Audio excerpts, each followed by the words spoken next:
원자력 발전소라고 하면 거대한 콘크리트 건물이 떠오르시죠? 땅 위에 짓는 데만 최소 15년, 부지 선정에 주민 반대까지. 그게 상식입니다. 그런데 지금 한국에서는 이 발전소를 배 위에 얹어서 바다로 배달하고 있습니다. 공장에서 완성해서 끌고 가서 전선만 꽂으면 끝이거든요. 인도네시아의 어느 작은 섬마을. 해가 지면 마을 전체가 깜깜해집니다. 17,000개가 넘는 섬으로 이루어진 이 나라에서 전기줄을 연결한다는 건 거의 불가능에 가깝습니다. 낡은 디젤 발전기가 연기를 내뿜으며 겨우 돌아가지만 기름값이 전기요금보다 비싼 기막힌 현실이 매일 반복되고 있습니다. 그런데 지금 이 섬마을의 바다 수평선 너머로 태극기를 단 거대한 배가 다가오고 있습니다. 이 배는 석유를 실은 게 아닙니다. 배 자체가 원자력 발전소입니다. 더 놀라운 건 이겁니다. 지진이 세계에서 가장 많이 일어나는 브레고리 한복판에서 오히려 바다 위 원전이 땅 위 원전보다 더 안전합니다. 물 위에 떠 있으니까 지면의 흔들림을 직접 전달받지 않거든요. 인도네시아가 한국과 원전 관련 계약만 16건을 맺었습니다. 필리핀도 한국 수력 원자력과 타당성 조사에 들어갔습니다. 동남아시아 섬나라들이 한국 조선소 앞에 줄을 서고 있습니다. 왜 이 나라들은 수만 개의 섬에 발전소를 짓는 대신 한국이 만든 바다 위 발전소를 선택하는 걸까요? 도대체 무슨 일이 벌어지고 있는 걸까요? 오늘 영상에서는 세 가지 이야기를 다뤄보겠습니다. 첫째, 바다 위 원전이란 정확히 뭔지, 왜 지금 전 세계가 이걸 주목하는지 짚어보겠습니다. 둘째, 섬나라들이 왜 하필 한국을 선택했는지 그 숨겨진 이유를 파헤쳐 보겠습니다. 그리고 셋째, 한국 조선 3사가 각각 어떤 전략으로 이 시장을 나눠 먹고 있는지, 그리고 우리가 경계해야 할 리스크는 뭔지까지 낱낱이 분석해 드리겠습니다. 오늘 영상 하나면 바다 위 원전의 모든 것, 누구나 쉽고 간단하게 이해하실 수 있을 겁니다. 그럼 바로 시작하겠습니다. 본격적인 분석에 들어가기 전에 아직 구독 안 하신 분들은 지금 구독 버튼 눌러주시면 감사하겠습니다. 이런 경제 이야기 꾸준히 전해드리고 있습니다. 자, 먼저 바다 위 원전이 뭔지부터 제대로 알고 가야겠죠? 이걸 이해하려면 비유 하나만 기억하시면 됩니다. 바로 거대한 보조 배터리입니다. 여러분, 스마트폰 배터리 떨어지면 보조 배터리 들고 다니시잖아요. 콘센트 찾아다닐 필요 없이 어디서든 충전되는 거죠. 바다 위 원전도 똑같은 개념입니다. 발전소를 땅 위에 짓지 않고 공장에서 배 위에 완성된 형태로 만들어서 전기가 필요한 곳으로 끌고 갑니다. 도착하면 해저 케이블만 연결하면 바로 전기가 들어오는 겁니다. 영어로는 FNPP라고 부릅니다. Floating Nuclear Power Plant. 풀어서 말하면 떠다니는 원자력 발전소인데요. 여기서 핵심은 소형 모듈 원자로, 줄여서 SMR이라는 기술입니다. 기존 원전은 거대한 원자로 하나가 엄청난 전력을 만들어내는 방식이었습니다. 그런데 SMR은 작은 원자로를 레고 블록처럼 여러 개 쌓아서 필요한 만큼 용량을 조절할 수 있습니다. 전기가 조금 필요한 작은 섬에는 블록 하나, 대도시에는 블록 8개, 이런 식으로 맞춤 제작이 가능하다는 얘기입니다. 이게 왜 중요하냐면요, 기존 육상 원전은 한번 짓기 시작하면 무조건 대형입니다. 작은 섬마을에 1000메가와트짜리 원전을 짓는다?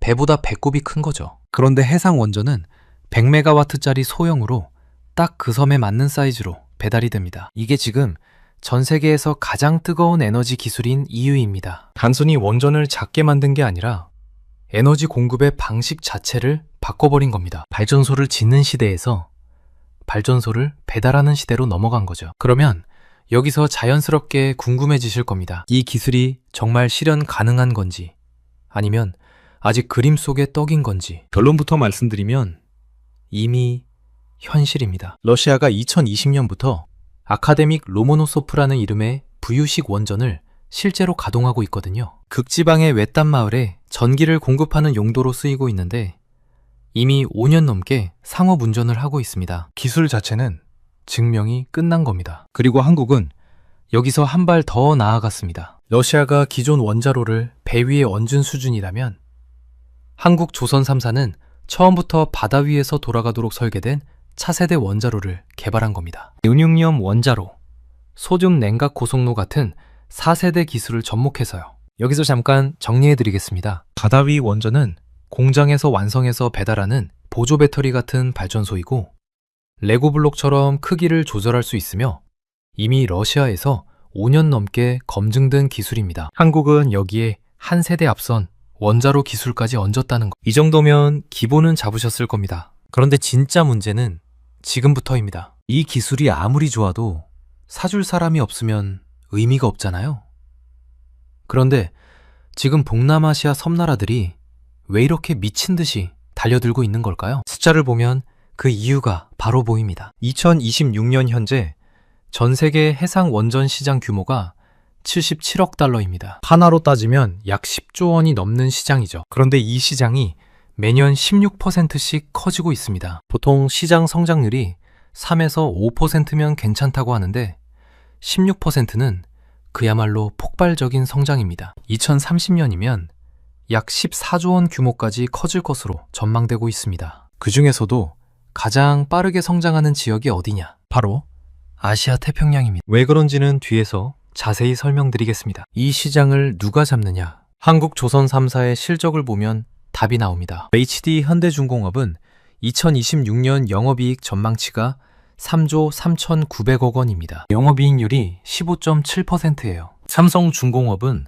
매출 목표가 12조 8천억 원이고 수주 목표가 무려 139억 달러입니다. 하나오션의 영업이익 전망치는 1조 7,800억 원이고요. 세 회사를 합치면 2026년 예상 영업이익이 약 6조 6천억 원입니다. 전년 대비 45% 가까이 급증한 수치입니다. 조선업계에서는 이걸 슈퍼사이클이라고 부릅니다. 10년에 한 번 올까 말까한 초호황기라는 뜻인데요. 여기서 눈여겨봐야 할 포인트가 있습니다. 이 어마어마한 수익이 단순히 배를 많이 팔아서 나온 게 아니라는 겁니다. LNG 운반선, 초대형 컨테이너선 같은 고부가가치 선박 수주가 몰리면서 생긴 재무적 체력. 이 돈이 어디로 흘러가고 있을까요? 바로 해상 원전 기술 개발에 투입되고 있습니다. 이게 보이지 않는 금융 엔진입니다. 배를 팔아서 번 돈으로 미래 기술에 투자하고 그 기술이 또다시 새로운 수익을 가져오는 선순환 구조가 만들어진 겁니다. 쉽게 비유하자면 이렇습니다. 치킨집을 해서 대박이 났어요. 그 돈으로 새로운 메뉴를 개발했더니 그게 또 히트를 친 거죠. 조선 3사가 선박으로 번 돈이 해상 원전이라는 신메뉴 개발에 종잣돈이 된 겁니다. 자, 여기까지가 큰 그림이었습니다. 이제 본격적으로 섬나라들이 왜 한국 해상 원전에 열광하는지 그 이유를 하나씩 파헤쳐 보겠습니다. 첫 번째 이유는 바로 지리적 파편화입니다. 인도네시아의 섬이 1만 7천 개가 넘는다고 말씀드렸죠? 필리핀도 7천 개가 넘습니다. 이게 단순히 섬이 많다는 이야기가 아닙니다. 여러분, 집에 와이파이 공유기 하나로 집 전체의 인터넷을 쓰시잖아요. 그런데 만약 집이 1만 7천 채로 흩어져 있다면 어떨까요? 집마다 공유기를 하나씩 놔야 되겠죠? 전기도 마찬가지입니다. 발전소 하나를 지어서 전국에 전선을 깐다? 물리적으로 불가능합니다. 섬과 섬 사이가 바다로 떨어져 있으니까요. 그래서 현재 이 나라들의 외딴 섬에서는 소규모 디젤 발전기에 의존하고 있습니다. 문제는 이 디젤 연료를 배로 실어 날라야 한다는 겁니다. 기름값에 운송비까지 붙으면 발전 단가가 메가와트 시당 150달러에서 250달러까지 올라갑니다. 이게 얼마나 비싼 건지 비교해 볼까요? 한국 육상원전의 발전 단가가 메가와트 시당 약 62달러입니다. 동남아 외딴 섬의 디젤 발전비가 최대 250달러니까 한국 원전 대비 4배나 비싼 전기를 쓰고 있는 겁니다. 비유하자면 이런 거예요. 같은 치킨인데 산꼭대기 오두막에서 배달시켜 먹으면 배달비가 치킨 값의 4배인 상황입니다. 매일 배달시켜 먹을 수 있겠습니까? 그러니 해가 지면 그냥 불을 끄는 겁니다. 그런데 만약 치킨집이 산꼭대기로 직접 이사를 온다면요? 배달비가 0원이 되는 거잖아요. 해상원전이 바로 그 역할입니다. 발전소가 전기가 필요한 곳으로 직접 찾아가는 겁니다. 해저 케이블만 연결하면 바로 전력 공급이 시작되니까요. 육상원전을 짓자면 부지 선정, 지질 조사, 주민 합의, 인허가까지 최소 15년 이상 걸립니다. 그런데 해상원전은 공장에서 완성해서 바다로 끌고 가니까 이 과정이 획기적으로 줄어듭니다. 전력망을 전국에 깔 수 없는 나라들에게 이건 꿈 같은 이야기인 거죠. 두 번째 이유는 더 놀랍습니다. 한국만이 이 보조 배터리를 만들 수 있다는 겁니다. 세상에 배를 잘 만드는 나라는 많습니다. 중국도 만들고 일본도 만들죠. 그런데 원자력 발전소를 배 위에 얹어서 안전하게 작동시키려면 그건 차원이 다른 이야기입니다. 첫째, 초대형 선박을 정밀하게 건조하는 조선 기술이 있어야 합니다. 둘째, 원자로를 설계하고 인증받는 원자력 기술이 있어야 합니다. 셋째, 이 두 가지를 하나로 통합하는 시스템 엔지니어링 능력이 있어야 합니다. 이 세 가지를 동시에 갖춘 나라가 지구상에 몇 개나 될까요? 사실상 대한민국뿐이라고 해도 과언이 아닙니다. 러시아는 원자력 기술은 있지만 첨단 조선 기술이 부족하고, 중국은 조선 물량은 많지만 고부가가치 정밀 기술에서는 한국에 뒤처집니다. 한국은 세계 1위 조선 기술과 세계 최고 수준의 원전 기술을 동시에 보유하고 있으니까요. 여기서 핵심 키워드가 하나 나옵니다. 바로 플러그 앤 플레이입니다. 플러그 앤 플레이. 꽂으면 바로 작동한다는 뜻이죠. USB 꽂으면 바로 인식되는 것처럼 해상 원전도 도착해서 케이블만 연결하면 바로 전기가 나옵니다. 이게 가능한 이유가 뭘까요? 한국 조선소의 모듈화 기술 때문입니다. 거대한 발전소를 한꺼번에 짓는 게 아니라 공장에서 블록 단위로 정밀하게 만들어서 조립합니다. 마치 레고를 조립하듯이요. 100메가와트짜리 블록을 하나씩 쌓아서 필요하면 200, 400, 최대 800메가와트까지 확장할 수 있습니다. 삼성중공업이 개발한 CMSR 파워바지가 바로 이 방식입니다. 100메가와트짜리 모듈을 최대 8개까지 쌓으면 800메가와트. 이 정도면 대규모 데이터 센터나 웬만한 도시의 전력을 충당할 수 있는 규모입니다. 이건 복잡한 현지 건설 공정이 전혀 필요 없습니다. 한국 거제도 조선소에서 완벽하게 만들어서 배로 끌고 가면 끝이니까요. 여기서 잠깐 정리하겠습니다. 섬나라들은 전력망을 깔 수 없는 지리적 한계가 있고, 한국은 발전소를 배달할 수 있는 세계 유일의 기술을 가지고 있습니다. 수요와 공급이 딱 맞아떨어진 거죠. 그런데 여기서 끝이 아닙니다. 세 번째 이유가 사실 가장 결정적입니다. 세 번째 이유는 안전성입니다. 인도네시아와 필리핀이 위치한 곳이 어딘지 아시죠? 바로 불의 고리입니다. 환태평양 조산대라고도 하는데 전 세계 지진의 약 75%가 이 고리 위에서 발생합니다. 2011년 일본 후쿠시마 원전 사고를 기억하시죠? 지진으로 쓰나미가 밀려오면서 육상 원전의 냉각 시스템이 파괴됐습니다. 그 결과는 전 세계가 다 아는 대참사였죠. 그래서 지진이 잦은 나라에서 육상 원전을 짓겠다고 하면 국민들이 극렬하게 반대합니다. 당연한 반응이에요. 그런데 해상 원전은 이야기가 완전히 달라집니다. 이 발전소는 물 위에 떠 있거든요. 비유를 하나 들어보겠습니다. 지진이 나면 책상 위에 올려놓은 컵은 바닥으로 떨어져서 깨지죠. 그런데 수영장에 띄워놓은 튜브는요. 물이 출렁이긴 하지만 튜브 자체는 멀쩡합니다. 바다 위 원전도 마찬가지입니다. 지면의 흔들림이 물을 통해 흡수되기 때문에 배 위의 발전소에는 직접적인 충격이 전달되지 않습니다. 쓰나미가 밀려와도 마찬가지입니다. 해안가의 건물은 파도에 부딪혀 무너지지만 바다 위에 떠 있는 배는 파도와 함께 올라갔다 내려갔다 합니다. 구력을 이용해서 충격을 흡수하는 거죠. 이게 후쿠시마 사고 이후 강화된 안전 기준을 충족시키는 핵심 포인트입니다. 거기다 해상원전은 냉각수 걱정도 없습니다. 원전 사고의 대부분은 원자로를 식히는 냉각수가 부족해서 발생하는데 바다 위에 있으니까 무한한 냉각수를 확보하고 있는 셈이죠. 후쿠시마의 비극이 냉각 시스템 붕괴에서 시작됐다는 걸 생각하면 이건 구조적으로 훨씬 안전한 설계입니다. 자, 이쯤 되면 섬나라들이 왜 한국 해상 원전에 줄을 서는지 그림이 그려지실 겁니다. 지리적 한계,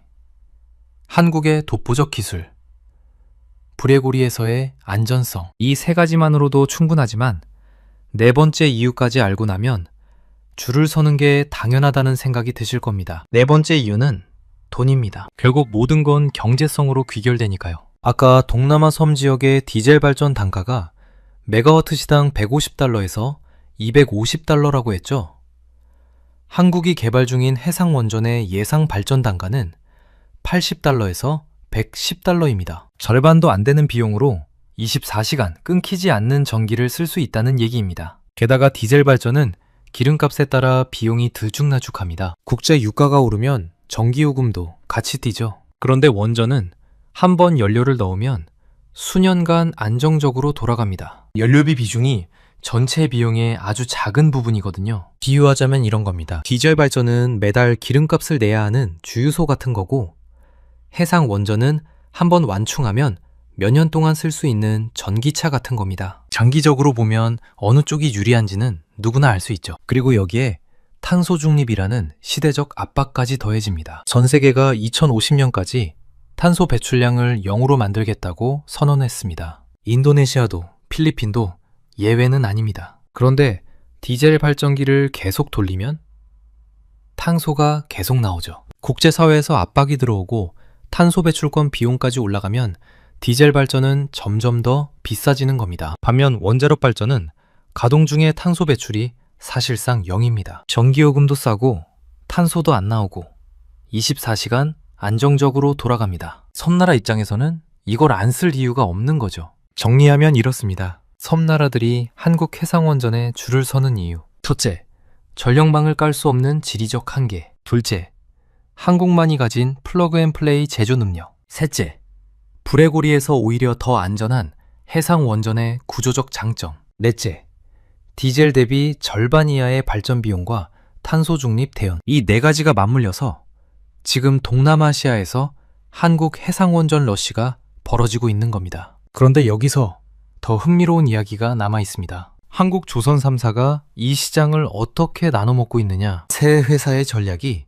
완전히 다릅니다. 먼저 삼성중공업입니다. 삼성중공업의 키워드는 레고블록입니다. 아까 말씀드린 CMSR 파워바지가 삼성중공업의 작품인데요. 덴마크의 시보그라는 회사와 손잡고 용융염 원자로를 개발하고 있습니다. 용융염 원자로, 어렵게 들리시죠?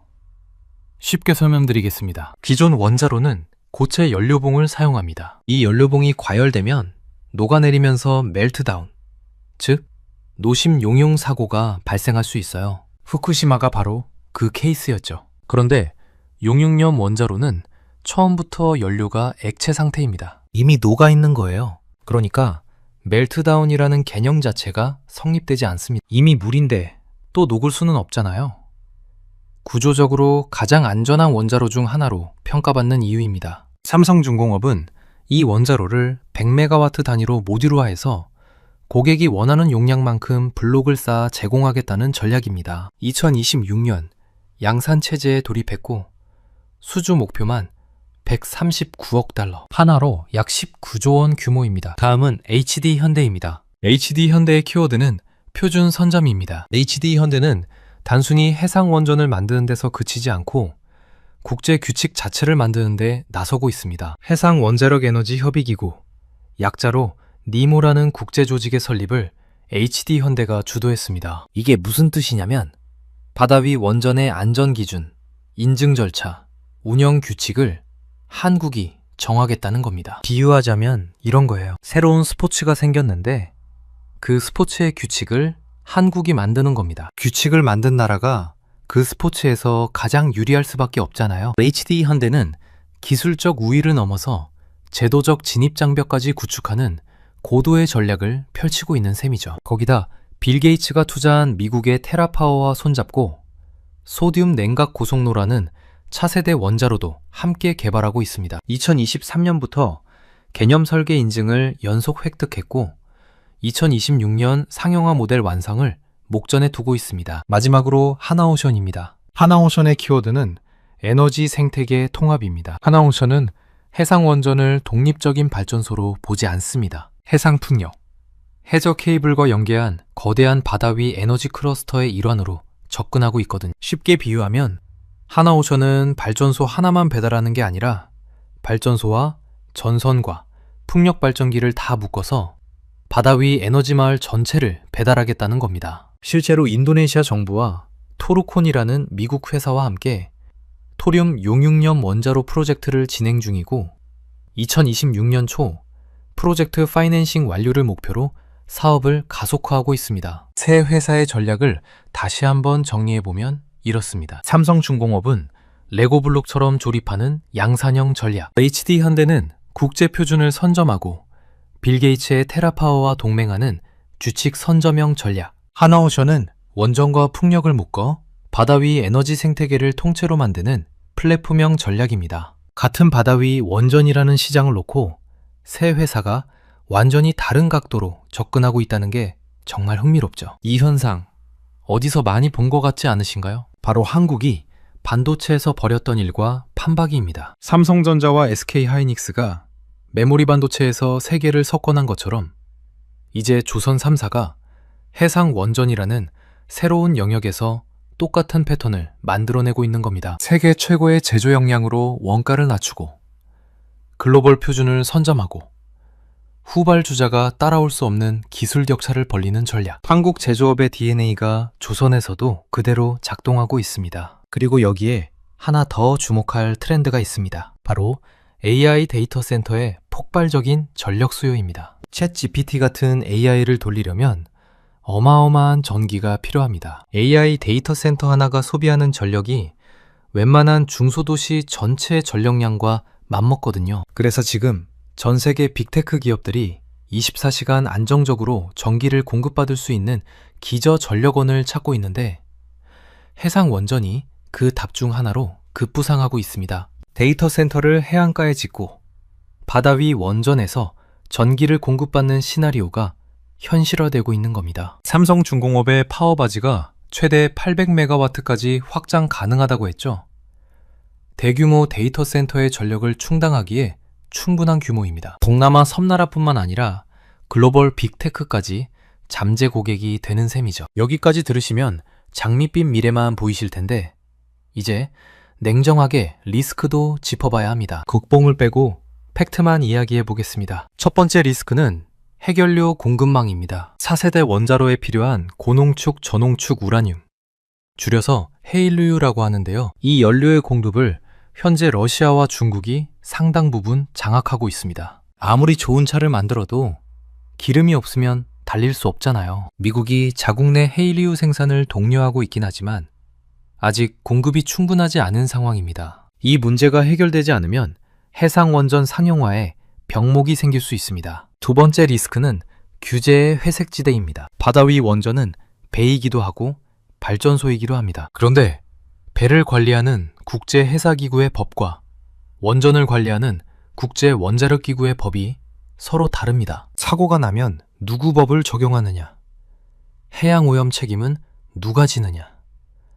이런 국제적 기준이 아직 완전히 정립되지 않았습니다. HD 현대가 네모를 설립해서 표준을 만들려는 것도 바로 이 문제를 선제적으로 해결하려는 전략입니다. 세 번째 리스크는 사회적 수용성입니다. 2026년 초에 서울에서 150개가 넘는 시민단체가 신규 원전 건설 중단을 요구하며 시위를 벌였습니다. 해상원전이 육상원전보다 주민 수용성 문제에서 상대적으로 자유롭다고는 하지만 해양 생태계 파괴에 대한 우려는 여전히 존재합니다. 원전이라는 단어 자체가 가진 두려움, 이건 과학적 데이터와 투명한 정보 공개를 통해 꾸준히 해소해 나가야 할 과제입니다. 하지만 리스크가 있다고 해서 이 시장의 잠재력이 사라지는 건 아닙니다. 오히려 리스크를 먼저 인식하고 대비하는 쪽이 결국 시장을 지배하게 되거든요. 한국 조선 3사가 기술 개발과 동시에 국제 표준화, 연료 공급망 확보, 환경 소통까지 병행하고 있는 이유가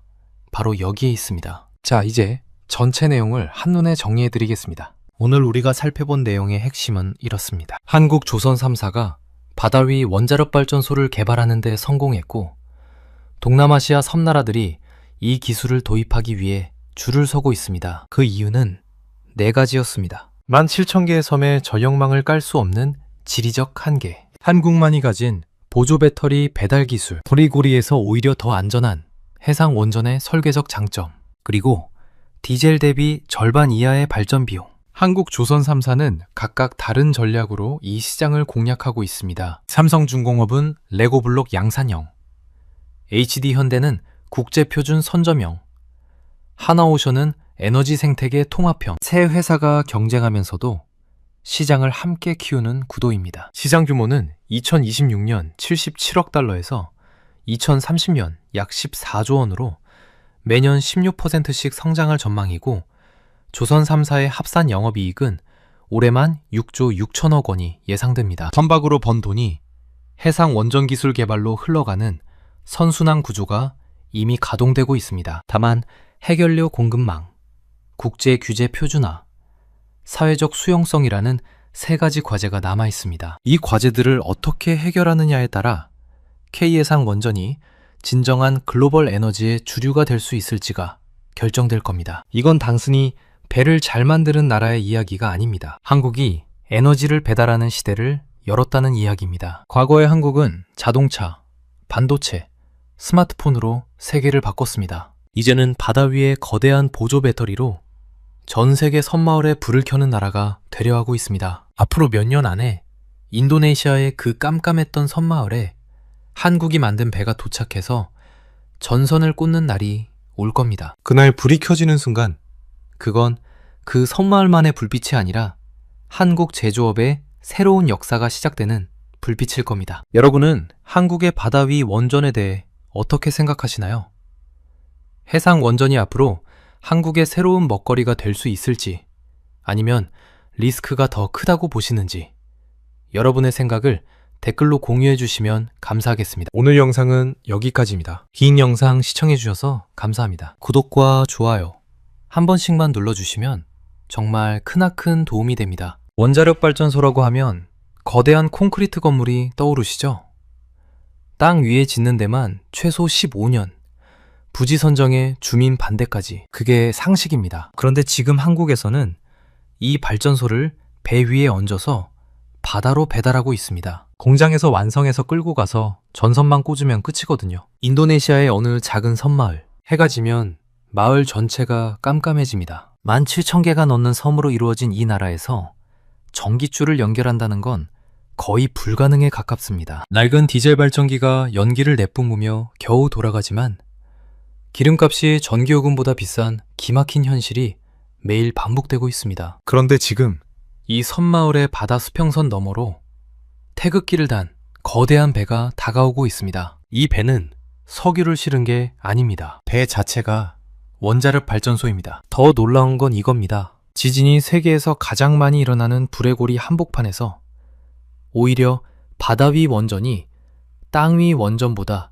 더 안전합니다. 물 위에 떠 있으니까 지면의 흔들림을 직접 전달받지 않거든요. 인도네시아가 한국과 원전 관련 계약만 16건을 맺었습니다. 필리핀도 한국 수력 원자력과 타당성 조사에 들어갔습니다. 동남아시아 섬나라들이 한국 조선소 앞에 줄을 서고 있습니다. 왜 이 나라들은 수만 개의 섬에 발전소를 짓는 대신 한국이 만든 바다 위 발전소를 선택하는 걸까요? 도대체 무슨 일이 벌어지고 있는 걸까요? 오늘 영상에서는 세 가지 이야기를 다뤄보겠습니다. 첫째, 바다 위 원전이란 정확히 뭔지, 왜 지금 전 세계가 이걸 주목하는지 짚어보겠습니다. 둘째, 섬나라들이 왜 하필 한국을 선택했는지 그 숨겨진 이유를 파헤쳐 보겠습니다. 그리고 셋째, 한국 조선 3사가 각각 어떤 전략으로 이 시장을 나눠 먹고 있는지, 그리고 우리가 경계해야 할 리스크는 뭔지까지 낱낱이 분석해 드리겠습니다. 오늘 영상 하나면 바다 위 원전의 모든 것, 누구나 쉽고 간단하게 이해하실 수 있을 겁니다. 그럼 바로 시작하겠습니다. 본격적인 분석에 들어가기 전에 아직 구독 안 하신 분들은 지금 구독 버튼 눌러주시면 감사하겠습니다. 이런 경제 이야기 꾸준히 전해드리고 있습니다. 자, 먼저 바다 위 원전이 뭔지부터 제대로 알고 가야겠죠? 이걸 이해하려면 비유 하나만 기억하시면 됩니다. 바로 거대한 보조 배터리입니다. 여러분, 스마트폰 배터리 떨어지면 보조 배터리 들고 다니시잖아요. 콘센트 찾아다닐 필요 없이 어디서든 충전되는 거죠. 바다 위 원전도 똑같은 개념입니다. 발전소를 땅 위에 짓지 않고 공장에서 배 위에 완성된 형태로 만들어서 전기가 필요한 곳으로 끌고 갑니다. 도착하면 해저 케이블만 연결하면 바로 전기가 들어오는 겁니다. 영어로는 FNPP라고 부릅니다. Floating Nuclear Power Plant. 풀어서 말하면 떠다니는 원자력 발전소인데요. 여기서 핵심은 소형 모듈 원자로, 줄여서 SMR이라는 기술입니다. 기존 원전은 거대한 원자로 하나가 엄청난 전력을 만들어내는 방식이었습니다. 그런데 SMR은 작은 원자로를 레고 블록처럼 여러 개 쌓아서 필요한 만큼 용량을 조절할 수 있습니다. 전기가 조금 필요한 작은 섬에는 블록 하나, 대도시에는 블록 8개, 이런 식으로 맞춤 제작이 가능하다는 얘기입니다. 이게 왜 중요하냐면요. 기존 육상 원전은 한번 짓기 시작하면 무조건 대형입니다. 작은 섬마을에 1000메가와트짜리 원전을 짓는다? 배보다 배꼽이 큰 거죠. 그런데 해상 원전은 100메가와트짜리 소형으로 딱 그 섬에 맞는 사이즈로 배달이 됩니다. 이게 지금 전 세계에서 가장 뜨거운 에너지 기술인 이유입니다. 단순히 원전을 작게 만든 게 아니라 에너지 공급의 방식 자체를 바꿔버린 겁니다. 발전소를 짓는 시대에서 발전소를 배달하는 시대로 넘어간 거죠. 그러면 여기서 자연스럽게 궁금해지실 겁니다. 이 기술이 정말 실현 가능한 건지 아니면 아직 그림 속의 떡인 건지. 결론부터 말씀드리면 이미 현실입니다. 러시아가 2020년부터 아카데믹 로모노소프라는 이름의 부유식 원전을 실제로 가동하고 있거든요. 극지방의 외딴 마을에 전기를 공급하는 용도로 쓰이고 있는데 이미 5년 넘게 상업 운전을 하고 있습니다. 기술 자체는 증명이 끝난 겁니다. 그리고 한국은 여기서 한 발 더 나아갔습니다. 러시아가 기존 원자로를 배 위에 얹은 수준이라면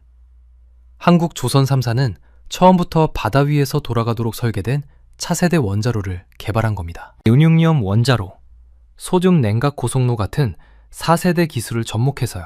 여기서 잠깐 정리해드리겠습니다. 바다 위 원전은 공장에서 완성해서 배달하는 보조 배터리 같은 발전소이고 레고 블록처럼 크기를 조절할 수 있으며 이미 러시아에서 5년 넘게 검증된 기술입니다. 한국은 여기에 한 세대 앞선 원자로 기술까지 얹었다는 것. 이 정도면 기본은 잡으셨을 겁니다. 그런데 진짜 문제는 지금부터입니다. 이 기술이 아무리 좋아도 사줄 사람이 없으면 의미가 없잖아요.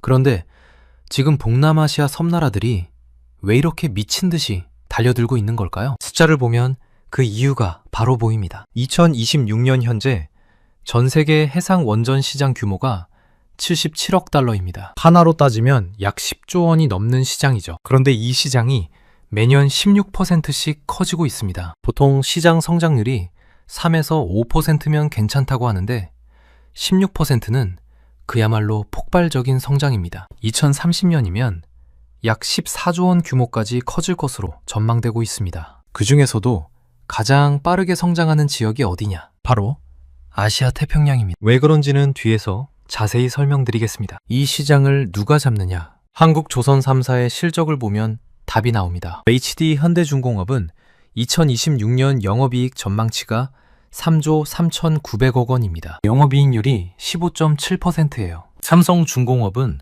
매출 목표가 12조 8천억 원이고 수주 목표가 무려 139억 달러입니다. 하나오션의 영업이익 전망치는 1조 7,800억 원이고요. 세 회사를 합치면 2026년 예상 영업이익이 약 6조 6천억 원입니다. 전년 대비 45% 가까이 급증한 수치입니다. 조선업계에서는 이걸 슈퍼사이클이라고 부릅니다. 10년에 한 번 올까 말까한 초호황기라는 뜻인데요. 여기서 눈여겨봐야 할 포인트가 있습니다. 이 어마어마한 수익이 단순히 배를 많이 팔아서 나온 게 아니라는 겁니다. LNG 운반선, 초대형 컨테이너선 같은 고부가가치 선박 수주가 몰리면서 생긴 재무적 체력. 이 돈이 어디로 흘러가고 있을까요? 바로 해상 원전 기술 개발에 투입되고 있습니다. 이게 보이지 않는 금융 엔진입니다. 배를 팔아서 번 돈으로 미래 기술에 투자하고 그 기술이 또다시 새로운 수익을 가져오는 선순환 구조가 만들어진 겁니다. 쉽게 비유하자면 이렇습니다. 치킨집을 해서 대박이 났어요. 그 돈으로 새로운 메뉴를 개발했더니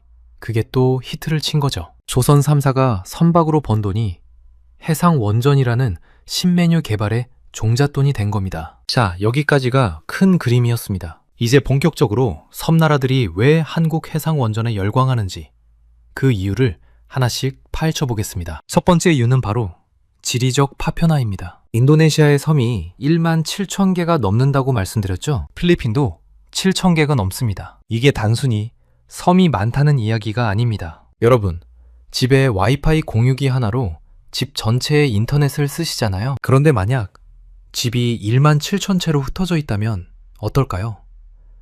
집마다 공유기를 하나씩 놔야 되겠죠? 전기도 마찬가지입니다. 발전소 하나를 지어서 전국에 전선을 깐다? 물리적으로 불가능합니다. 섬과 섬 사이가 바다로 떨어져 있으니까요. 그래서 현재 이 나라들의 외딴 섬에서는 소규모 디젤 발전기에 의존하고 있습니다. 문제는 이 디젤 연료를 배로 실어 날라야 한다는 겁니다. 기름값에 운송비까지 붙으면 발전 단가가 메가와트 시당 150달러에서 250달러까지 올라갑니다. 이게 얼마나 비싼 건지 비교해 볼까요? 한국 육상원전의 발전 단가가 메가와트 시당 약 62달러입니다. 동남아 외딴 섬의 디젤 발전비가 최대 250달러니까 한국 원전 대비 4배나 비싼 전기를 쓰고 있는 겁니다. 비유하자면 이런 거예요. 같은 치킨인데 산꼭대기 오두막에서 배달시켜 먹으면 배달비가 치킨값의 4배인 상황입니다. 매일 배달시켜 먹을 수 있겠습니까? 그러니 해가 지면 그냥 불을 끄는 겁니다. 그런데 만약 치킨집이 산꼭대기로 직접 이사를 온다면요? 배달비가 0원이 되는 거잖아요. 해상원전이 바로 그 역할입니다. 발전소가 전기가 필요한 곳으로 직접 찾아가는 겁니다. 해저 케이블만 연결하면 바로 전력 공급이 시작되니까요. 육상원전을 짓자면 부지 선정, 지질 조사, 주민 합의, 인허가까지 최소 15년 이상 걸립니다. 그런데 해상원전은 공장에서 완성해서 바다로 끌고 가니까 이 과정이 획기적으로 줄어듭니다. 전력망을 전국에 깔 수 없는 나라들에게 이건 꿈 같은 이야기인 거죠. 두 번째 이유는 더 놀랍습니다. 한국만이 이 보조 배터리를 만들 수 있다는 겁니다. 세상에 배를 잘 만드는 나라는 많습니다. 중국도 만들고 일본도 만들죠. 그런데 원자력 발전소를 배 위에 얹어서 안전하게 작동시키려면 그건 차원이 다른 이야기입니다. 첫째, 초대형 선박을 정밀하게 건조하는 조선 기술이 있어야 합니다. 둘째, 원자로를 설계하고 인증받는 원자력 기술이 있어야 합니다. 셋째, 이 두 가지를 하나로 통합하는 시스템 엔지니어링 능력이 있어야 합니다. 이 세 가지를 동시에 갖춘 나라가 지구상에 몇 개나 될까요? 사실상 대한민국뿐이라고 해도 과언이 아닙니다. 러시아는 원자력 기술은 있지만 첨단 조선 기술이 부족하고 중국은 조선 물량은 많지만 고부가가치 정밀 기술에서는 한국에 뒤처집니다. 한국은 세계 1위 조선 기술과 세계 최고 수준의 원전 기술을 동시에 보유하고 있으니까요. 여기서 핵심 키워드가 하나 나옵니다. 바로 플러그 앤 플레이입니다. 플러그 앤 플레이. 꽂으면 바로 작동한다는 뜻이죠. USB 꽂으면 바로 인식되는 것처럼 해상 원전도 도착해서 케이블만 연결하면 바로 전기가 나옵니다. 이게 가능한 이유가 뭘까요? 한국 조선소의 모듈화 기술 때문입니다. 거대한 발전소를 한꺼번에 짓는 게 아니라 공장에서 블록 단위로 정밀하게 만들어서 조립합니다. 마치 레고를 조립하듯이요. 100메가와트짜리 블록을 하나씩 쌓아서 필요하면 200, 400, 최대 800메가와트까지 확장할 수 있습니다. 삼성중공업이 개발한 CMSR 파워바지가 바로 이 방식입니다. 100메가와트짜리 모듈을 최대 8개까지 쌓으면 800메가와트. 이 정도면 대규모 데이터 센터나 웬만한 도시의 전력을 충당할 수 있는 규모입니다. 이건 복잡한 현지 건설 공정이 전혀 필요 없습니다. 한국 거제도 조선소에서 완벽하게 만들어서 배로 끌고 가면 끝이니까요. 여기서 잠깐 정리하겠습니다. 섬나라들은 전력망을 깔 수 없는 지리적 한계가 있고 한국은 발전소를 배달할 수 있는 세계 유일의 기술을 가지고 있습니다. 수요와 공급이 딱 맞아떨어진 거죠. 그런데 여기서 끝이 아닙니다. 세 번째 이유가 사실 가장 결정적입니다. 세 번째 이유는 안전성입니다. 인도네시아와 필리핀이 위치한 곳이 어딘지 아시죠? 바로 불의 고리입니다. 환태평양 조산대라고도 하는데 전 세계 지진의 약 75%가 이 고리 위에서 발생합니다. 2011년 일본 후쿠시마 원전 사고를 기억하시죠?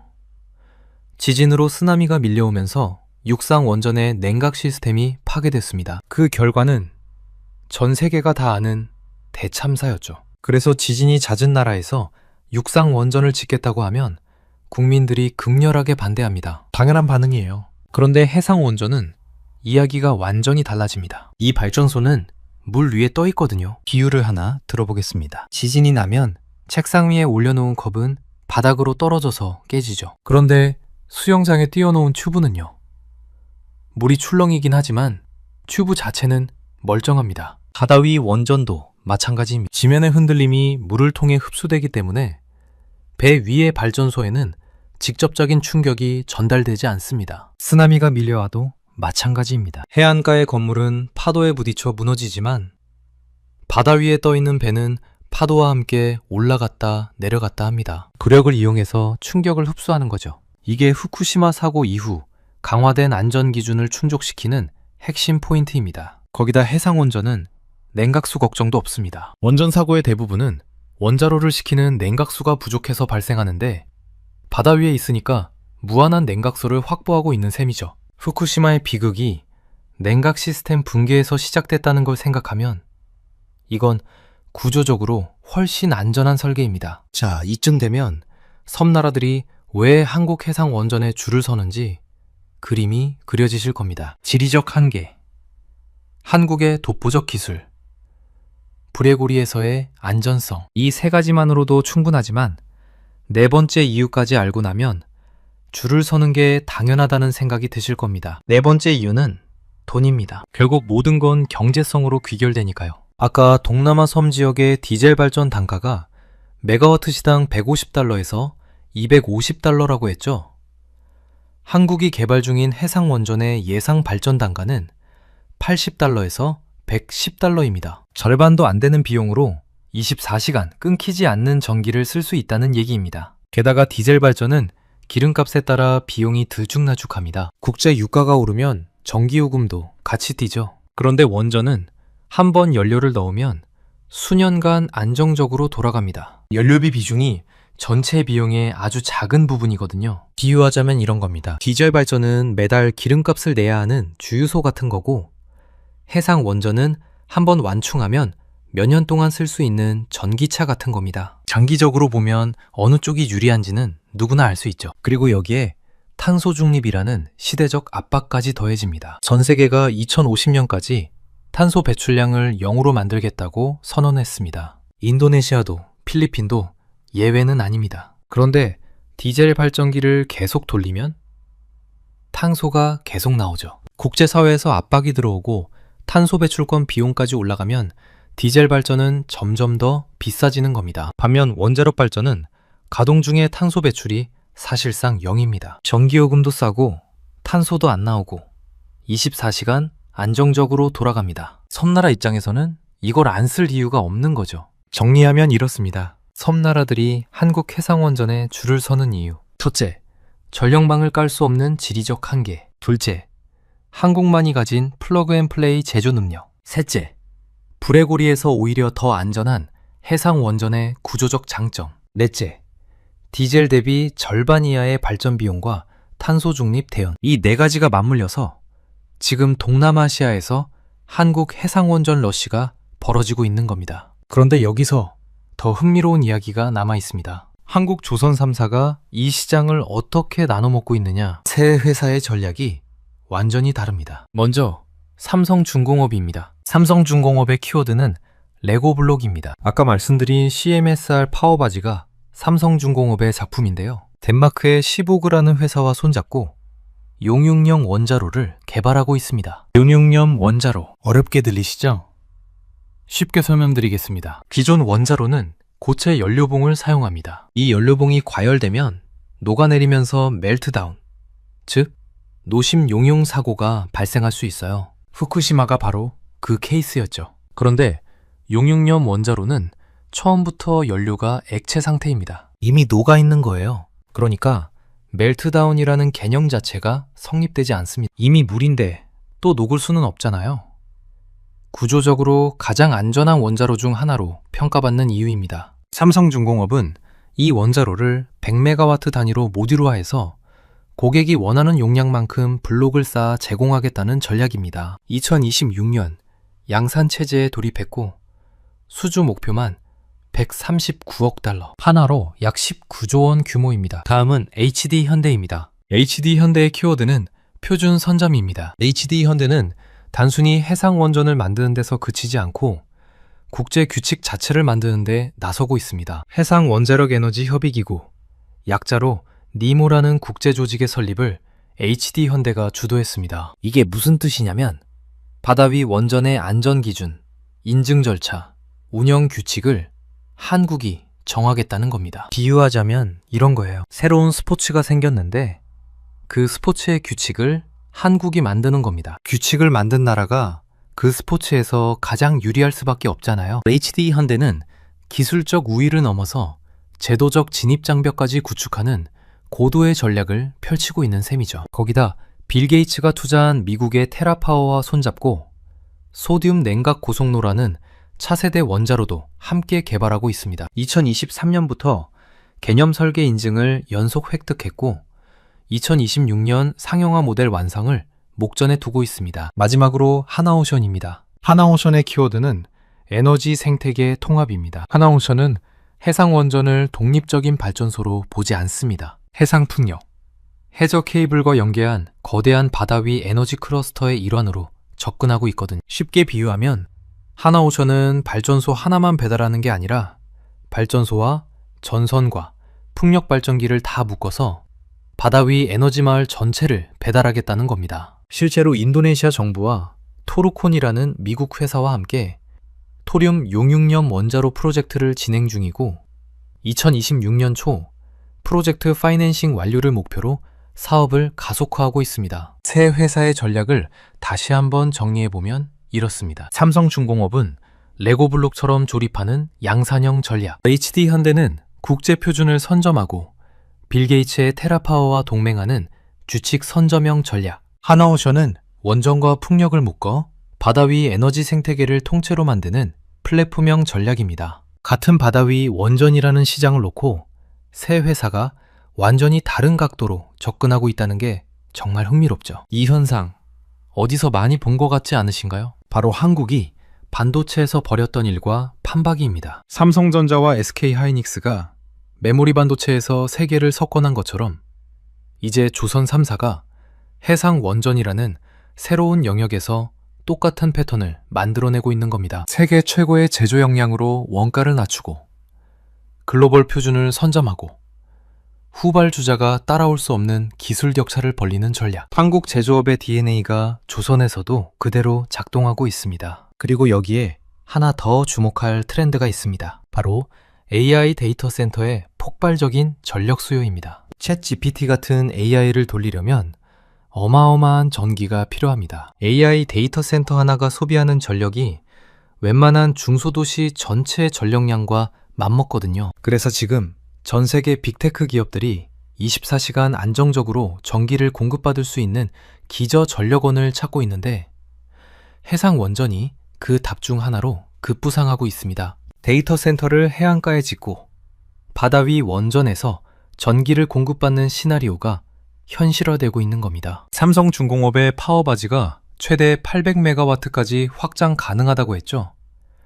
대규모 데이터 센터의 전력을 충당하기에 충분한 규모입니다. 동남아 섬나라뿐만 아니라 글로벌 빅테크까지 잠재 고객이 되는 셈이죠. 여기까지 들으시면 장밋빛 미래만 보이실 텐데 이제 냉정하게 리스크도 짚어봐야 합니다. 국뽕을 빼고 팩트만 이야기해 보겠습니다. 첫 번째 리스크는 해결료 공급망입니다. 4세대 원자로에 필요한 고농축, 저농축 우라늄, 줄여서 헤일류라고 하는데요. 이 연료의 공급을 현재 러시아와 중국이 상당 부분 장악하고 있습니다. 아무리 좋은 차를 만들어도 기름이 없으면 달릴 수 없잖아요. 미국이 자국 내 헤일류 생산을 독려하고 있긴 하지만 아직 공급이 충분하지 않은 상황입니다. 이 문제가 해결되지 않으면 해상원전 상용화에 병목이 생길 수 있습니다. 두 번째 리스크는 규제의 회색지대입니다. 바다 위 원전은 배이기도 하고 발전소이기도 합니다. 그런데 배를 관리하는 국제해사기구의 법과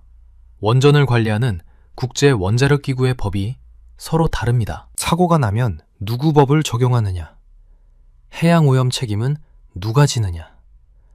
이런 국제적 기준이 아직 완전히 정립되지 않았습니다. HD 현대가 네모를 설립해서 표준을 만들려는 것도 바로 이 문제를 선제적으로 해결하려는 전략입니다. 세 번째 리스크는 사회적 수용성입니다. 2026년 초에 서울에서 150개가 넘는 시민단체가 신규 원전 건설 중단을 요구하며 시위를 벌였습니다. 해상원전이 육상원전보다 주민 수용성 문제에서 상대적으로 자유롭다고는 하지만 해양 생태계 파괴에 대한 우려는 여전히 존재합니다. 원전이라는 단어 자체가 가진 두려움. 이건 과학적 데이터와 투명한 정보 공개를 통해 꾸준히 해소해 나가야 할 과제입니다. 하지만 리스크가 있다고 해서 이 시장의 잠재력이 사라지는 건 아닙니다. 오히려 리스크를 먼저 인식하고 대비하는 쪽이 결국 시장을 지배하게 되거든요. 한국조선 3사가 기술 개발과 동시에 국제 표준화, 연료 공급망 확보, 환경 소통까지 병행하고 있는 이유가